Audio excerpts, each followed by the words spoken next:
Well, I've tried everything.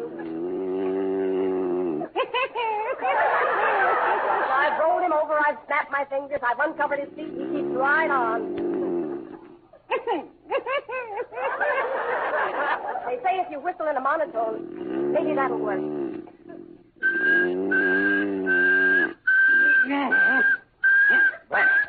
Brent, wake up. What's the matter? Turn over your side. You're whistling.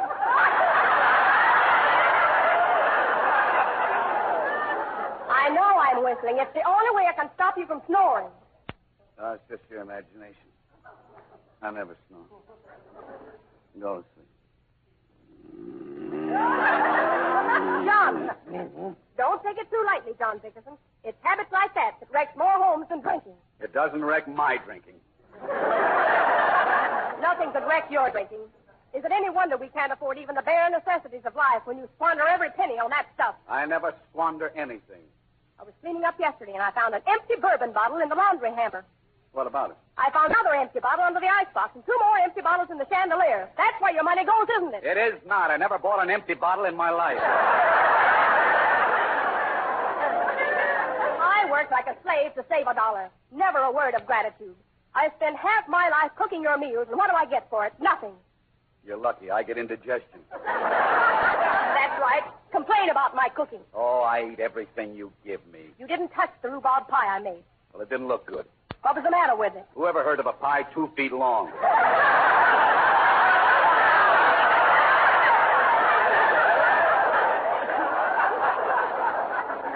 Well, I couldn't get any shorter rhubarb. I hate rhubarb anyway. I hate all desserts, and you know it. Why don't you quit wasting your time making them? The minute I stop making desserts, you'll start asking for them. I know you, John. You're just the most contrary person that Will ever... you please stop talking? No. Why not? Because if I stop talking, I'll fall asleep, and then you'll start snoring and get me up, so the only way I can get any sleep at all is to stay awake all night. Now, go figure that one out. Besides, I'm too sick to sleep. Uh-oh. I don't think I'll live through the night. I'm in such terrible pain. What's the matter now? I've got neuralgia or something. The pain starts in my temple and goes down my face, and it jabs like a needle. Then I get dizzy, and I feel as though I'm going to fade away. You say it, but you won't do it. Why don't you do something for me and end my misery? I told you I'm dying. Okay, put on the light. The lights are on. Take off your sleep shade. Okay. Where do you keep your stockings? Stockings? What do you want my stockings for? You want me to end your misery, don't you? Give me a stocking. John, you're going to strangle me. Oh, I'm not going to strangle you. Then what do you want my stocking for? I'm going to soak it in bourbon. It's the finest remedy in the world. John Dickerson, you're not going to tie any bourbon-soaked stocking around my face. You don't tie it, you chew it slowly. You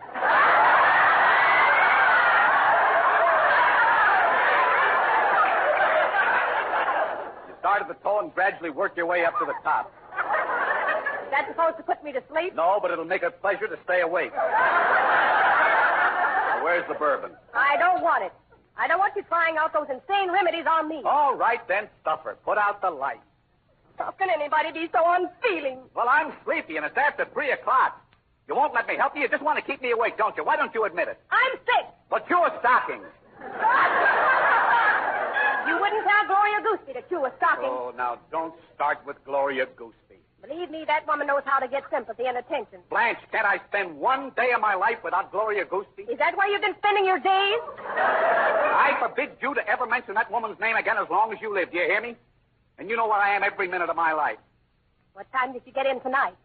I got in at 2 o'clock. I went to a bachelor dinner given for your broken-down brother Amos, who's going to get married tomorrow. We went all through this when I got home, didn't we? You didn't tell me what happened at the bachelor dinner. Nothing happened. Just a lot of men smoking and swapping stories. No women? No women. How'd you get the lipstick on your collar? It isn't lipstick, it's blood. I cut myself shaving tonight. You didn't shave tonight. Well, then I cut it yesterday. You put on a clean shirt before you left. How'd the blood get on that? I'm a slow bleeder.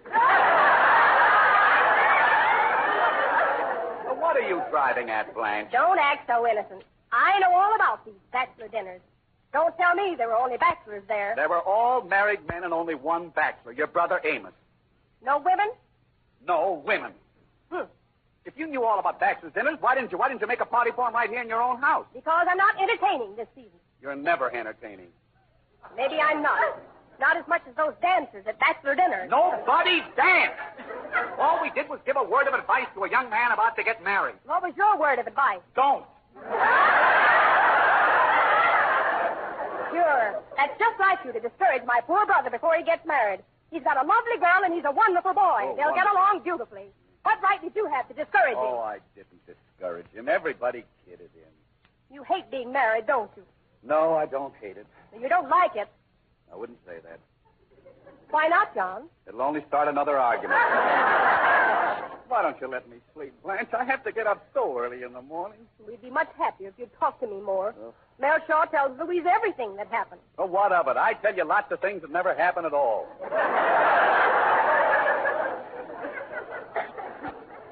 You never convinced me. You just sat around tonight smoking and telling stories. I swear that's all there was to it, Blanche.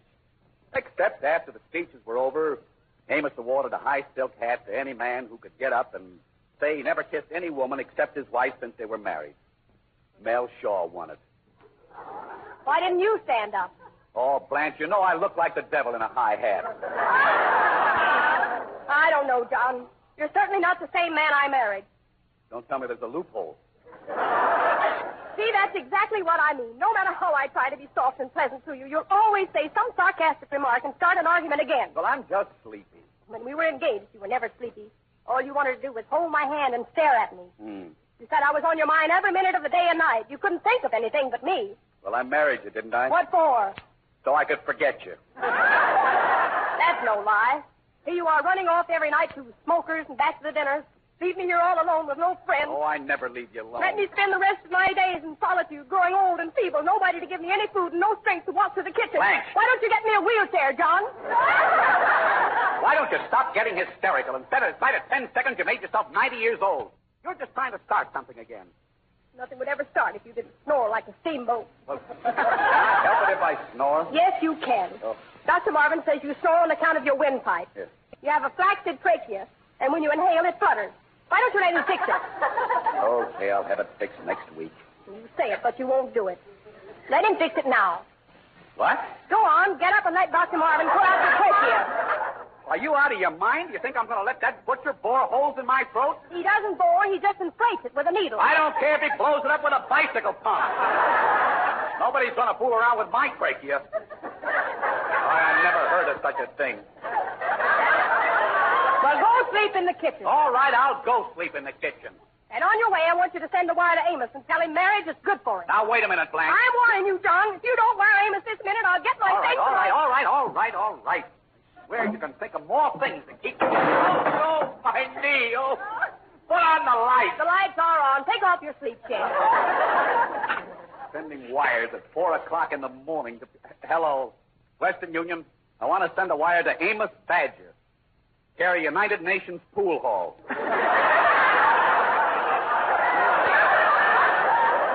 Yes, that's where he lives. Make it a nice telegram. Say, Dear Amos, congratulations on your forthcoming marriage. You're doing the wise and sensible thing, and life will take on a new meaning for you. I only hope that you and your bride will be as happy as Blanche and I have been. I heartily recommend the serious step you're about to take. Just a minute. You want to add anything, Blanche? Blanche. Hello? Say, P.S. Blanche just fell asleep. Stay single, you idiot. I'm John. Goodbye.